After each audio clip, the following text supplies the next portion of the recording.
मन में यह विचार करो कि भक्त हो, भक्त प्रहलाद के जैसा हो, भक्त ध्रुव के जैसा हो। ऐसा पुत्र होना चाहिए जो माता पिता का सदैव सेवा करने वाला हो। संत ने कहा, आपकी इस मस्तिष्क रेखा को देखते हुए मैं बता रहा हूं कि आपके 7 जन्मों तक पुत्र नहीं हो सकते। बोले महाराज, अगर 7 जन्मों तक पुत्र नहीं हो सकते तो मैंने तो सुना है कि संत की वाणी सत्य होती है। ब्राह्मण से वचनम सत्यम ब्रूयात्, ब्राह्मण का जो वचन होता है वह सत्य होता है। ब्राह्मण का वचन कभी गलत नहीं हो सकता, संत का वचन कभी झूठा नहीं हो सकता। मैंने तो सुना है कि संत की कृपा से सब कुछ होता है। किम ब्रवीर्षये दुःखा पूर्व पापेन संचितम्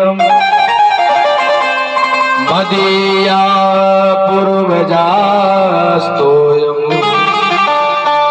कृष्णोमुपभुञ्जते। पंडित जी ने कहा, अगर मुझे पुत्र प्राप्ति का वरदान नहीं मिला, आप संत आशीर्वाद नहीं दिए तो मैं अपना यही प्राणंत कर लूंगा। संतों ने कहा, पूर्व जन्मों में जो तुमने कर्म किया है उस कर्म को तो यहाँ तो भोगना है, और यहाँ तो भोगना है तुमको अभी 7 जन्मों तक भोगना है, 7 जन्मों तक भोगना।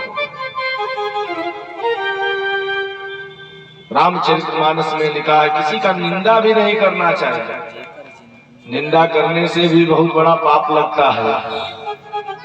जे कर निंदा जे जड़ करही, जे कर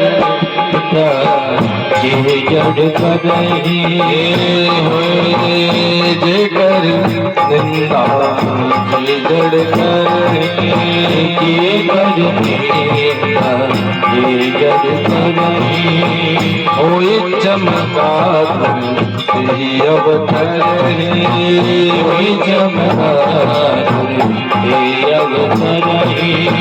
सुनहु तात यह मानस रोगा, सुनहु तात यह मानस रोगा।